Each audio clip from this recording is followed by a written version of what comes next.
సహజంగా పల్లెటూరులో మనం ఉన్నప్పుడు గొడ్డలతో చెట్టును కొట్టేసామనుకో, తర్వాత కొంతకాలానికి మరల చిగురు వచ్చేది. కొట్టబడిన తర్వాత ఎట్లా కనిపించేది? ఇక కొట్టేశాము, ఇది అయిపోయింది, ఎండిపోతుందేమో అన్నట్లుగా అనిపించేది. కానీ వర్షాకాలం వచ్చేసరికి మరలా ఆ మొద్దు మీద చిన్నగా చిగురు ప్రారంభమయ్యేది. ఎందుకో తెలుసా? నీటి వాసన మాత్రము ద్వారా. ఈరోజు వాక్యం వింటున్న దైవజనమా, ఒకవేళ నీ పరిస్థితి కూడా వృక్షం నరకబడిన పరిస్థితిగా ఉందేమో. ఏ విషయం చూసినా పచ్చటి చెట్టుగా నేను లేనయ్యా, నరకబడిన చెట్టుగా నేను ఉన్నాను.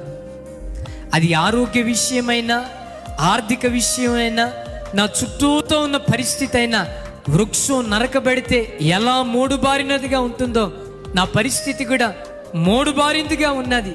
మరి నా జీవితం ఎట్లా? పర్వాలేదు. నీటి వాసన మాత్రము చేత ఏ నీరు? నీ కన్నీళ్ళనే నీరు ద్వారా మరలా నువ్వు చిగురించడం ప్రారంభిస్తావు. భూమి మీద మనం బ్రతుకుతున్నప్పుడు సమస్యలు రాక మానవు, అనారోగ్యం రాక మానదు.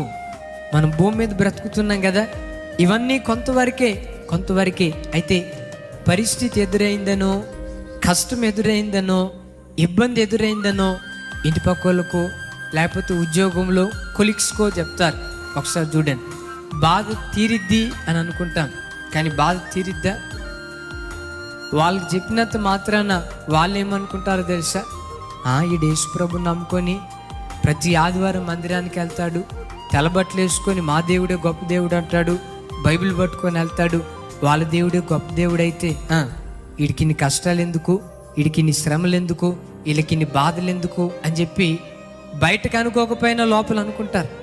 అందుకనే ఎప్పుడు ఏ కష్టం వచ్చినా మనుషుల దగ్గర మనం ఏడవకూడదు. ఏ సమస్య వచ్చినా ప్రజల దగ్గర మనం కన్నీళ్లు కార్చకూడదు. దేవుని సన్నిధిలో మాత్రమే మనం కన్నీళ్లు కార్చాలి. దేవుని సన్నిధిలో మాత్రమే మన బాధ వ్యక్తపరచాలి.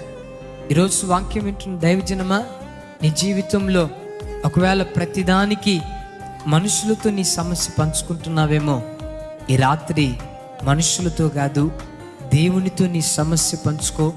మోడుబారిన నీ జీవితాన్ని మరలా దేవుడు చిగురింపజేస్తాడు.